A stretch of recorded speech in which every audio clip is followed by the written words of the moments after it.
Olá, amados, paz bem, eu sou Melquisedeque e estou aqui para os comentários da lição desta semana. Lições bíblicas da editora CPAD Classe de Jovens. Lição de número 12, terceiro trimestre de 2023.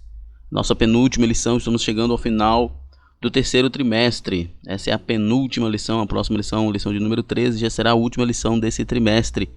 E nós estaremos encerrando as cartas pastorais, 1ª, 2ª Timóteo e Tito. A lição de hoje nós ainda estaremos abordando o conteúdo da segunda carta do apóstolo Paulo a Timóteo e a última lição com o conteúdo da carta de Paulo a Tito. A lição de hoje, lição de número 12, com o tema Venha depressa. Paulo em seus últimos momentos de vida e ministério, escrevendo a Timóteo. Lembrando que seja você um assinante do ebdenfoco.com e você terá slides da revista CPAD 100% baseados na revista, imagens de qualidade prontos para serem usados. Isso mesmo, slides da EBD prontos para serem usados, o que dá a você muito mais tempo para estudar. Então seja um assinante do ebdenfoco.com. Nós temos experiência na produção de slides e subsídios da revista CPAD desde 2016. Já fizemos mais de 750 slides e você pode baixá-los, todos eles aqui na plataforma do ebdenfoco.com. É só você se tornar um assinante. Nós temos uma equipe qualificada que se dedica toda semana para entregar um conteúdo de qualidade para você. Tá? É isso aí. Então, o ebdenfoco.com, acesse ebdenfoco.com. O conteúdo da assinatura contém os slides de adultos, slides de jovens e mais os bônus, slides de escatologia, sermões em PDF, curso básico de teologia e cursos diversos. Você percebe que tem uma série de conteúdos que vai enriquecer muito seu ministério, que vai ajudar imensamente a sua escola bíblica. Acesse o site ebdenfoco.com, entre em contato com a nossa equipe pelo WhatsApp. Muito bem, então vamos para o nosso comentário.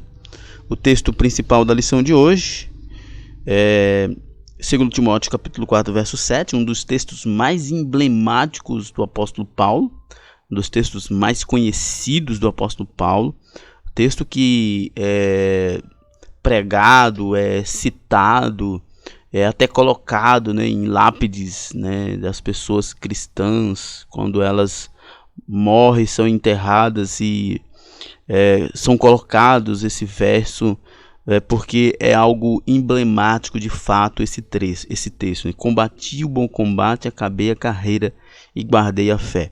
E nessa perspectiva, né, olhando para a história do apóstolo Paulo, de fato, essa deve ser a grande ambição de um cristão verdadeiro: combater o bom combate, chegar ao último momento da sua vida, mas ter permanecido firme na fé em Cristo Jesus. Nenhum cristão se preocupa em combater o bom combate. Nenhum cristão está preocupado com as lutas, mas todo verdadeiro cristão está preocupado em acabar a carreira com a fé firme, firmado em Cristo Jesus, porque tenha consciência de, como diz o escritor aos Hebreus, sem fé é impossível agradar a Deus. O justo viverá da fé. O resumo da lição de hoje nos diz: de uma das cadeias romanas, possivelmente acorrentado e esperando por sua execução, Paulo escreveu a Timóteo e apelou para vê-lo depressa. Paulo está saindo de cena, mas ele está preocupado como está a obra, como está o pastor que ele colocou na frente da igreja, e ele precisa conversar com Timóteo. O texto bíblico dessa lição, 2 Timóteo capítulo 4, versos de 1 a 9, óbvio,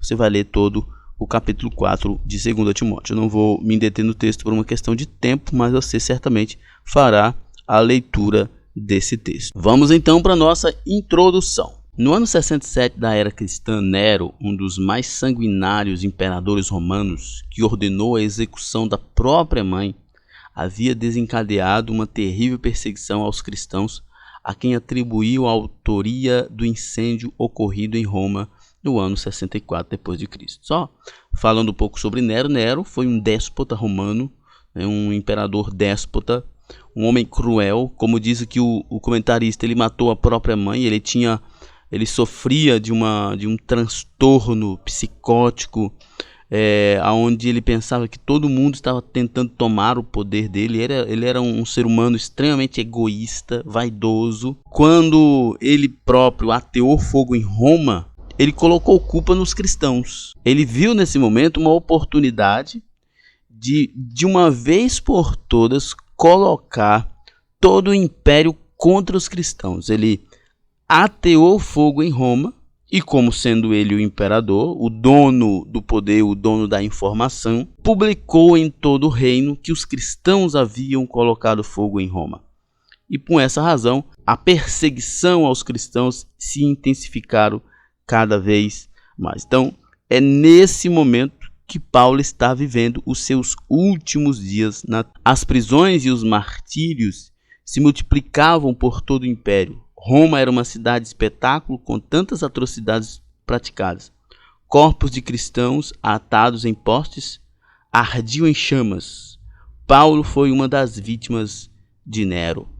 Segundo a história, neste dia fatídico dessa agressão tão horrenda de Nero aos cristãos, ele amarrava os cristãos nos postes e iluminou Roma com tochas humanas, onde os cristãos eram embanhados em óleo e ateado fogo, e servia de lâmpadas, né, de tochas humanas. Essa é a índole de Nero. Era um ser perverso, doentio. É de uma das cadeias romanas, possivelmente acorrentado e esperando por sua execução, que ele escreve a Timóteo e apela para que vá vê-lo depressa. Na lição de hoje, vamos meditar acerca desse momento crucial da vida de Paulo e seu anseio de ver Timóteo mais uma vez, né? A necessidade que Paulo tinha de passar mais algumas informações, de conversar, de animar a Timóteo para que ele continuasse o ministério. Primeiro ponto, pregue a palavra. Consciência da missão. Embora essa segunda carta tenha um tom mais pessoal, fica evidente a preocupação primordial de Paulo com a continuidade da pregação do Evangelho. Consciente de que a sua missão precisava prosseguir, ele não dedicou o texto em primeiro plano para a exposição de suas preocupações individuais. Para Paulo, o mais importante era que o Evangelho continuasse sendo pregado. Para Paulo, o mais importante era que a igreja continuasse sendo fortalecida e continuasse se expandindo, crescendo, apesar das dificuldades, apesar das barbáries que Nero cometia em Roma e que os seguidores do império cometiam fora de Roma. Paulo, nesse momento tão difícil, com a certeza de que ele não sairia daquela cadeia vivo, ele, ao invés de fazer alguns lamentos pessoais, ele se propõe, ao escrever para Timóteo, continuar a motivar Timóteo para que ele fosse perseverante e fiel na pregação do Evangelho. Continue pregando, Timóteo. Seja fiel ao verdadeiro Evangelho. Pregue o verdadeiro Evangelho. Não tema as perseguições. É mais ou menos esta ideia de Paulo nesta segunda carta. A segunda carta a Timóteo é repleta de apelos, incentivos e orientações para que o jovem ministro continuasse o serviço de pregação e defesa do Evangelho, né, que eu acabei de falar. Em 2 Timóteo 4, verso 1, por exemplo, Paulo emprega novamente a expressão conjuro-te, no grego diamartiromai, um apelo solene, como em 1 Timóteo 5:21, agora para dar uma incumbência missional a Timóteo. Conjuro-te diante de Deus e dos anjos e do Senhor Jesus Cristo e dos anjos eleitos, que sem prevenção guarde estas coisas, nada fazendo por parcialidade. Ou seja, Paulo está dizendo para Timóteo: Timóteo, continue fiel ao que tu vens pregando, continue fiel ao que tu aprendeu e continue pregando sem reservas, sem prevenções. Não faça concessões. Pregue e pregue o evangelho todo, a todos. A missiologia paulina. O método missional de Paulo sempre esteve pautado na ordem imperativa de Cristo, a pregação, que aliás é um fator muito importante, né? Ide por todo mundo e pregar o evangelho a toda criatura, ou como está em Atos 1:8, e ser-me-eis testemunhas, né? Tanto em Jerusalém como em Samaria, Judeia, até os confins da terra. Né? Paulo pautou o seu ministério e a sua compreensão de expansão da igreja na pregação do evangelho. A gente pode perceber em 1 Coríntios, por exemplo, que ele diz que eu não vim até vós com palavras persuasivas de sabedoria humana, mas na pregação do evangelho, a pregação do Cristo na cruz. Atualmente, métodos tidos como inovadores, apresentados como alternativas para que as igrejas sejam relevantes, defendem um jeito humanista, secular de fazer missão, no qual a essência não é a pregação do evangelho. Nós vivemos tempos em que as pessoas que pregam o evangelho, é óbvio que eu não estou dizendo que todos os pregadores fazem isso, mas como bem lembra aqui o comentarista, nós vivemos um tempo em que as comunidades com seus pregadores parecem não acreditar mais no poder do evangelho de convencer o pecador. Porque eu penso que métodos de pregação ou métodos de evangelismo, métodos de atrair as pessoas para a igreja, eles sempre existiram. Mas o que nós vemos é de fato um abandono do evangelho. São métodos extremamente humanistas, são métodos que não envolvem a consciência do pecado, o arrependimento do pecado. Os métodos que nós vemos hoje são os métodos que a gente chama no vulgar de amaciar o ego, de oferecer uma barganha, de dar à pessoa uma vida cômoda, confortável. E não é essa a essência do evangelho. O evangelho é arrependimento de pecados. O evangelho é mudança de vida. O evangelho é novo nascimento. E no novo nascimento, obrigatoriamente, que sua vida seja mudada. No evangelho, o que se propõe é ser uma nova criatura. Não um ser humano que recebe tapinha nas costas, que tem o seu ego amaciado, que não é confrontado, que tem a sua autoestima elevada. Eu não estou dizendo que o evangelho não faz bem, não traz consolo, não traz conforto, mas o evangelho não alimenta ego. O evangelho, ele confronta. O evangelho, ele nos diz na nossa cara que nós somos pecadores e precisamos de arrependimento. E estas verdades geralmente estão excluídas das abordagens de evangelismo e pregação do dia moderno. Esse é o grande problema. E Paulo faz questão de dizer a Timóteo que não, de modo nenhum. O evangelho verdadeiro era para ser pregado, tempo e fora de tempo. Gostasse as pessoas ou não gostasse, o importante não era alcançar todo o império. O importante era alcançar o máximo de pessoas que pudessem, mas com o verdadeiro evangelho. Com o verdadeiro evangelho, é isso que nós devemos ter em mente. A igreja pode sim desenvolver outras ações no seu dia a dia, de cunho social ou cultural, por exemplo, mas nenhuma delas pode substituir sua missão precípua, que é a pregação do evangelho no poder do Espírito, fruto de constante busca em oração, como nós vemos em Atos capítulo 4, verso 31. E tendo eles orado, moveu-se o lugar em que estavam reunidos e todos foram cheios do Espírito Santo e anunciavam com ousadia a palavra de Deus. Nós precisamos entender que de tudo que se precisa para pregar o evangelho, precisa-se de duas coisas: comunhão com Deus e o verdadeiro evangelho. Tendo comunhão com Deus e pregando o verdadeiro evangelho, O êxito é sem dúvida real. Não precisamos criar inovações, especialmente inovações que agradam o ser humano e não o confronta. Qualquer proposta missional que não considere o valor da pregação do evangelho em primeiro plano não tem respaldo bíblico. Somente a pregação da palavra de Deus gera a fé salvífica. Romanos 10:17 diz: de sorte que a fé vem pelo ouvir, e o ouvir pela palavra de Deus. Nós temos que entender que nós queremos fazer missões, nós queremos fazer evangelismos, nós queremos ganhar almas para o reino dos céus. Então nós temos aqui o roteiro: seja cheio de Deus e pregue o evangelho bíblico.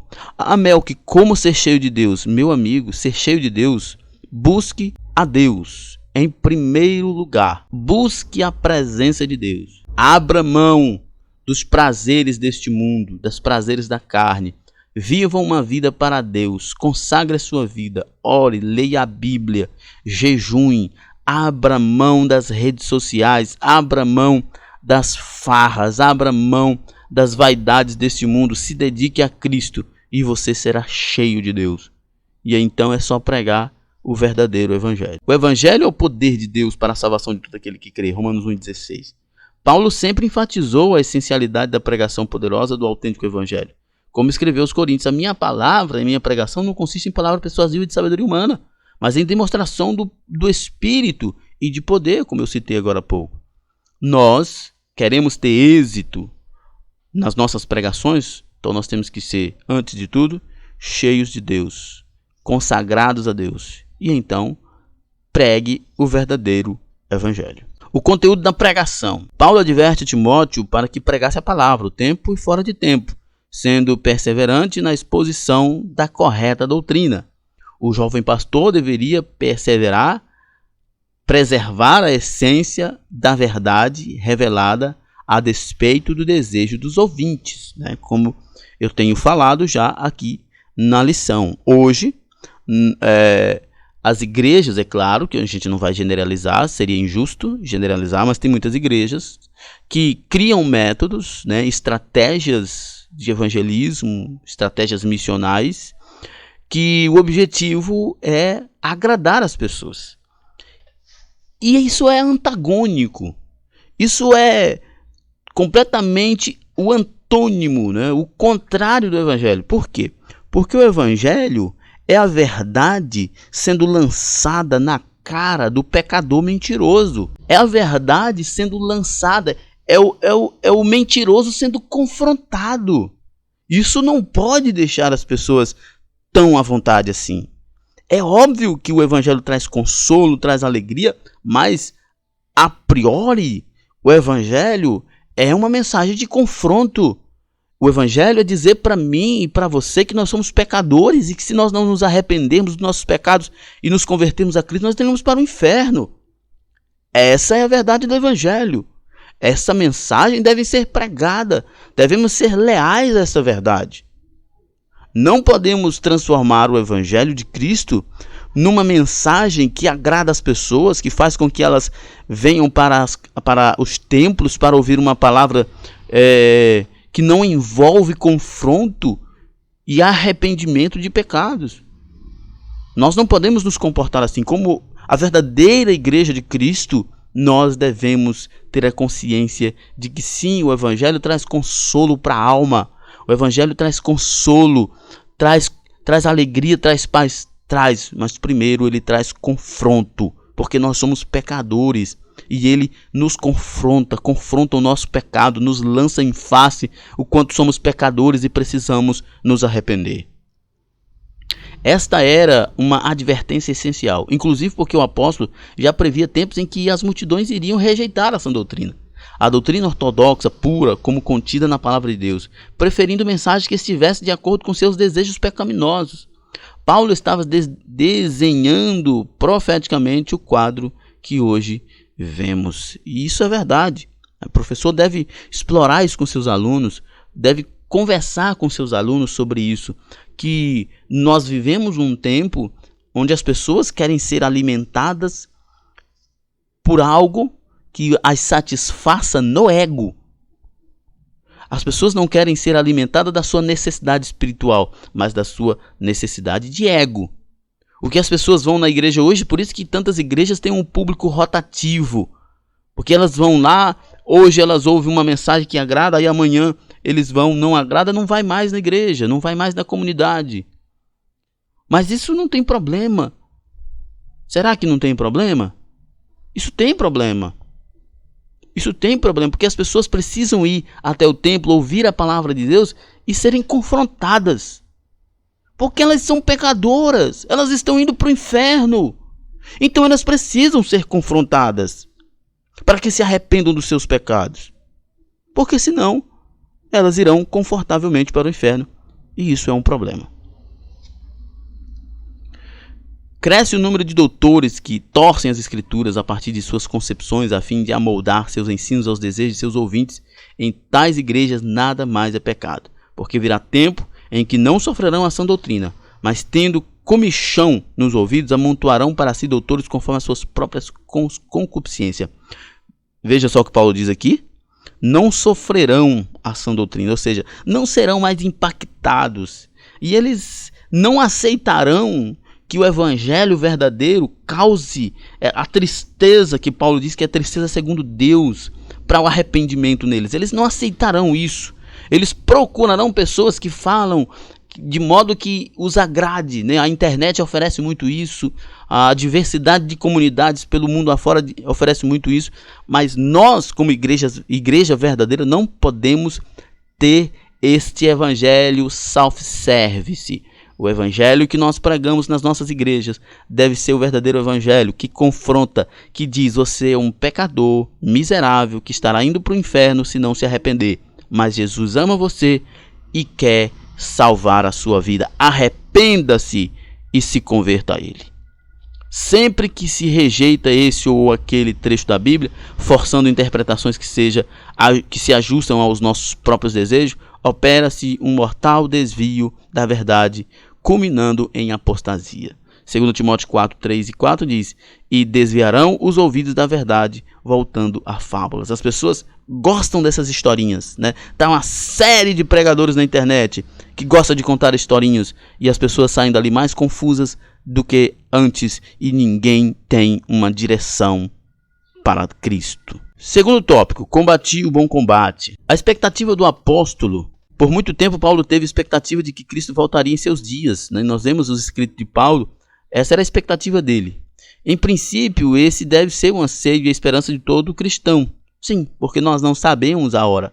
Então, como diz muitos irmãos, né? Como diz meu amigo pastor Antônio Vitor, aqui do EBD em Foco, esperando Cristo hoje.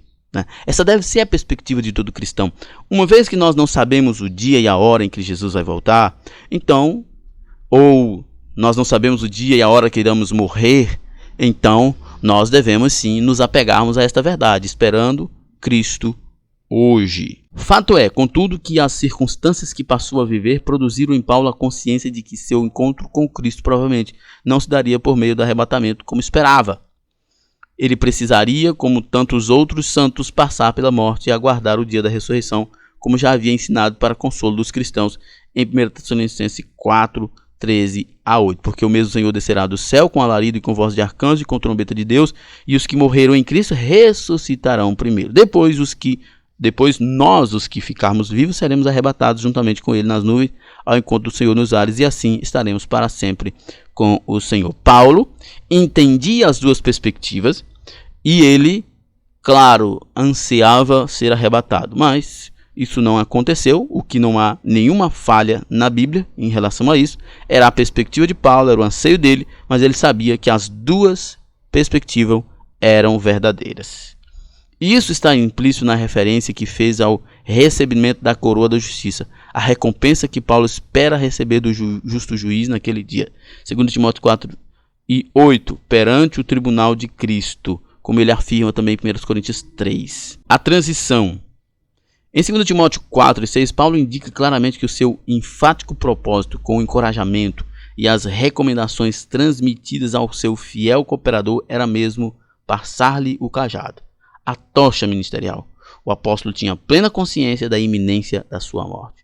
No versículo imediatamente anterior, o apóstolo fecha o ensino com a sentença: cumpre o teu ministério, enquanto abre a próxima sessão indicando o porquê. Porque eu já estou sendo oferecido por aspersão de sacrifício e o tempo da minha partida está próximo. É muito legal isso aqui. Eu acho que a gente já até falou isso em alguma lição, mas eu volto a falar. O professor deve meditar isso, o obreiro, e também transmitir para os seus jovens, que tenham, especialmente os que tenham aptidões ministeriais. Todos nós temos um tempo na liderança de algum trabalho na igreja. Todos nós um dia iremos dar lugar para alguém. Paulo, e olha que era Paulo, né? E Paulo sabia disso. Por isso, ele faz questão de exortar Timóteo, ele faz questão de instruir Timóteo e dizer para Timóteo: eu estou saindo de cena e você irá assumir esse posto. Como nós lemos aqui, no versículo imediatamente anterior, né, que é o versículo 5 do capítulo 4, o apóstolo fecha o ensino com a sentença: cumpre o teu ministério, ou seja, seja firme, seja fiel. Pregue o evangelho, como você sempre tem feito. Não abra mão de ser fiel ao evangelho, à verdadeira pregação do verdadeiro evangelho. Não abra mão disso. Por quê? Porque eu já estou saindo de cena, Timóteo. O meu tempo já terminou. Agora você deve assumir e deve manter-se fiel. É importante que nós saibamos disso, que um dia nós iremos sair de cena, que outros irão assumir o nosso lugar. E é importante que nós trabalhemos de modo a deixar líderes, a deixar pessoas que nos auxiliem, que nos substitua. É importante que a gente se preocupe com novos líderes, que a igreja se preocupe com novos líderes. Paulo se preocupa com isso, e a igreja, em Éfeso especialmente, teve a grande sorte de que ao sair Paulo de cena, Timóteo estava lá. Mas muitas vezes, muitos ministérios nas igrejas e muitas igrejas, alguém que foi extremamente usado por Deus sai de cena, mas não tem ninguém para continuar. E isso acaba acontecendo um declínio na obra, mas porque faltou essa perspectiva do preparo de alguém para substituir. Esse é um grande sinal de maturidade e convicção espiritual. Paulo foi um líder extraordinário. Além de cumprir o seu ministério, soube formar outros líderes, dando-lhes oportunidade e espaço para servir. Já no final da sua vida, teve a tranquilidade de comissionar seus auxiliares, especialmente Timóteo, a dar prosseguimento na obra de pregação do evangelho. Um dos sinais da boa liderança é uma transição tranquila. Paulo havia combatido o bom combate. Isso aqui é importante, mais uma vez, apesar de eu já ter falado, mas nunca é tarde, nunca é demais enfatizar isso. Nós não somos insubstituíveis na obra. E se nós quisermos de fato deixar um legado, devemos preparar pessoas para nos substituir, para que quando nós sairmos de cena, sairmos da frente da liderança desse ministério, dessa igreja, alguém que a gente olhe para trás e diga: está indo muito bem, eu confio nesse, esse vai ser fiel. A gente precisa se preocupar com isso. Paulo se preocupou com isso. Como comentarista fala aqui, citando Timóteo, mas tem outros, Tito, o próprio Tito, outros, Áquila e Priscila, e tantos outros que Paulo fez questão de discipulá-los e deixá-los na liderança de diversos trabalhos por causa da confiança que Paulo tinha neles. Enfrentou oposição de todos os lados, batalhas espirituais e fortes resistências ao seu ministério, como a de um certo Alexandre, o latoeiro, que lhe causou muitos males, né? 2 Timóteo 4:14 ele fala sobre isso. Porque mesmo quando chegamos à Macedônia, a nossa carne não teve repouso algum. Antes em tudo fomos atribulados, por fora combates e por dentro temores. 2 Tessalonicenses 2:18 diz: pelo que bem quisemos uma e outra vez de ter convosco, pelo menos eu, Paulo, mas Satanás nos impediu. E 2 Timóteo 4:14 diz: Alexandre, o latoeiro, causou-me muitos males. O Senhor lhe pague segundo as suas obras. Né? Que nós temos os textos de 2 Coríntios 7 e de 2 Timóteo 4 e de 1 Tessalonicenses 2, onde mostra que o ministério de Paulo foi um ministério cheio de dificuldades, um ministério cheio de problemas, um ministério cheio de lutas. Mas o apóstolo permaneceu firme e concluiu a sua carreira sem perder a fé. Aquele aspecto que nós falamos lá no início, que a maioria dos cristãos não se preocupa com lutas, não se preocupa com adversidade, mas se preocupa e devem se preocupar em manter a verdadeira fé. Oferecido como libação. Em 2 Timóteo 4:6, Paulo volta a usar a mesma figura de linguagem que usou em Filipenses 2:17. Segundo a Bíblia de Estudo Pentecostal, sua vida estava sendo oferecida como libação ou aspersão de sacrifício, uma demonstração concreta de sua entrega pessoal à causa do Evangelho. Segundo a Bíblia de Estudo Pentecostal, sua vida estava sendo oferecida como libação ou aspersão de sacrifício, uma demonstração concreta de sua entrega pessoal à causa do Evangelho, de seu amor sacrificial pelos seus filhos espirituais na fé. O ministério de Paulo é um ministério extraordinário e ele se preocupou com todos os detalhes do seu ministério. Se preocupou em fortalecer os seus discípulos, os seus auxiliares, os seus sucessores.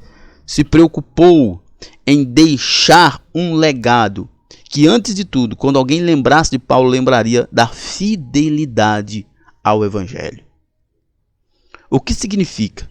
Que Paulo não reteve sua vida para si mesmo em momento algum, mas se deixou gastar completamente para alcançar muitas almas para Cristo. Eu, de muita boa vontade, gastarei e me deixarei gastar pelas vossas almas, ainda que, amando-vos cada vez mais, seja menos amado. O resultado de seu trabalho alcançaria milhões de pessoas em todas as eras da igreja. Quase 2000 anos depois, continuamos sendo edificados por seu exemplo e palavras. A fidelidade de Paulo. Todo mundo que lê Paulo tem a consciência de que ele foi de fato um obreiro fiel ao seu chamado. Assim como Paulo, milhares de cristãos têm sido martirizados ao longo de toda a história da igreja. Nos nossos dias, muitos estão sob forte perseguição por causa da fé em Cristo. Oremos por eles e oremos também pelo Brasil para que continuemos tendo liberdade religiosa. Liberdade essa que já tem sido tolhida. Muitos cristãos no Brasil não estão percebendo isso, mas a nossa liberdade religiosa já está sendo podada. Não sei se vocês lembram, mas eu já até citei isso em alguma das nossas ministrações aqui, que na Bahia foi criado lá uma regra que algumas palavras podem ser consideradas palavras que são de cunho incitação à violência, por exemplo. Você precisa conhecer Jesus é uma das frases que pode ser considerada uma frase que ela excita a violência. Olha só o que você está vendo no Brasil. Isso foi ação do governo da Bahia. E isso pode estar acontecendo em muitos outros estados e inclusive pelo governo federal, que a gente sabe é um governo anticristão. Um governo que odeia crente, que odeia Deus. Os governos de esquerda, historicamente, sempre odiaram Deus e odiaram a igreja. Porque a igreja preza pela pureza. A igreja tem Cristo como seu referencial e não os ídolos da esquerda. Terceiro tópico, o desfecho paulino. O apelo a Timóteo. Paulo se encaminha para o final da sua carta, fazendo forte apelo ao seu jovem e fiel cooperador. Procura vir ter comigo depressa antes do inverno. Naquela época, as navegações costumavam ser interrompidas na estação invernosa, geralmente entre novembro e março, por causa das grandes tempestades, Isso era difícil de navegar, uma vez que também as embarcações, por mais que tinha embarcações grandes, fortes, não era nem sombra das grandes tecnológicas que nós temos hoje, que navegam em qualquer época do ano. Se Timóteo se atrasasse, seu tempo de chegada a Roma seria muito prolongado em função do inverno Paulo também menciona a necessidade de sua capa, que havia deixado em Troade, e era útil para protegê-lo do frio. Não se sabe se Timóteo chegou a Roma a tempo de rever Paulo e entregar-lhe suas encomendas, a capa, os livros e os pergaminhos. Historiadores clássicos como Eusébio de Cesareia registram que Paulo foi martirizado por ordem de Nero, e isso deve ter ocorrido no ano 67 d.C., como já registramos. Nero suicidou-se em junho de 68 d.C. Então, o final da vida de Paulo, o que nós sabemos pelos historiadores é que ele foi decapitado, e muito provavelmente por volta do ano 67, e quem era imperador nessa época era o famigerado, o déspota Nero. Por isso, nós não temos certeza, não há evidências de que Timóteo tenha chegado até Paulo. Até porque no ano 67, Paulo foi assassinado e aí não tem como fazer nenhum outro registro. E não se sabe se alguém fez esses registros ou se fez, não foram encontrados. As decepções de Paulo. Como todo grande líder, Paulo também experimentou decepções com seus liderados. Na verdade, o final da vida do apóstolo não foi muito animador no que diz respeito às assistências de seus companheiros. Paulo cita Demas, nominalmente, que estava entre seus colaboradores por ocasião de sua primeira prisão em Roma, ao lado de Lucas. Talvez a intensidade das últimas perseguições o tivesse feito desanimar, amando o presente século, expressão que indica que ele trocou as promessas de uma recompensa celestial por alguma facilidade ou oportunidade da vida presente. Outros cooperadores certamente se deslocaram a serviço da obra de Deus, como Crescente e Tito, o próprio Tíquico, que Paulo enviou a Éfeso, provavelmente para substituir Timóteo em sua ausência. Com exceção de alguns que abandonaram o ministério, Paulo esteve só na maioria das vezes nas suas prisões, até porque a obra precisava desses auxiliares de Paulo. E a locomoção não era algo assim fácil, não era fácil, demorava dias, o império era algo complexo, né? E por isso não dava para estar indo visitar Paulo toda hora em Roma, toda hora em Cesareia e assim por diante.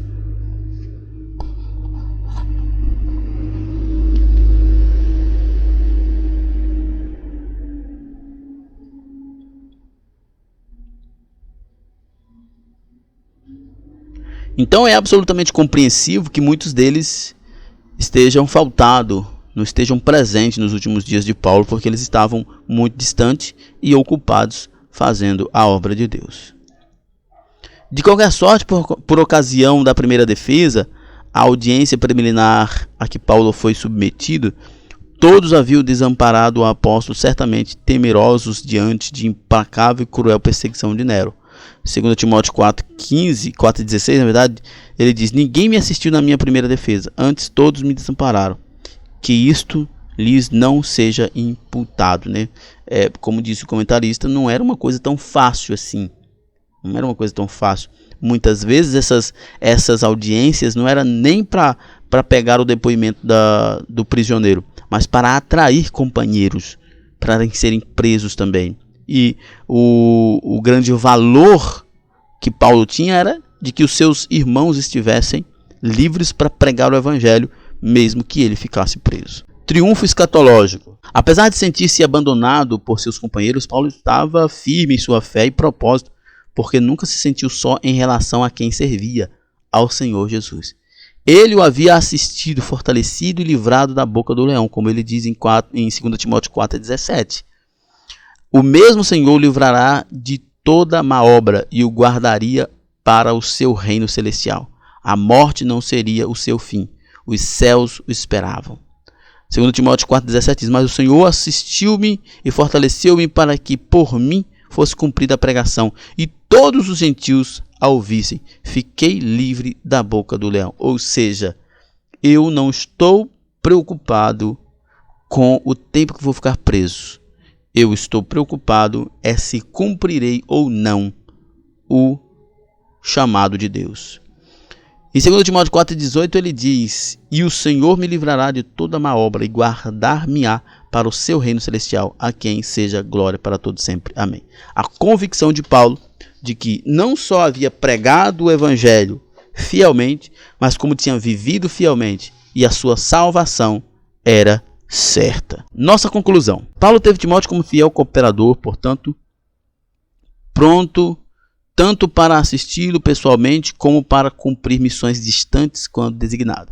Que o Espírito Santo incline o nosso coração para o serviço cristão humilde em nossas igrejas locais, ao lado dos nossos líderes ou de qualquer que ele nos envie, sempre sob a autoridade de nossa liderança e, é óbvio, debaixo da autoridade de Cristo.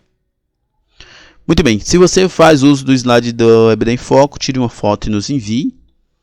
E qualquer informação, acesse o site ebdemfoco.com e entre em contato conosco pelo WhatsApp. Lembrando do conteúdo da nossa assinatura, os slides de jovens e adultos e mais os bônus. Muito bem, então chegamos ao final de mais um comentário. Que Deus em Cristo nos abençoe e até a próxima. Paz e bem a todos.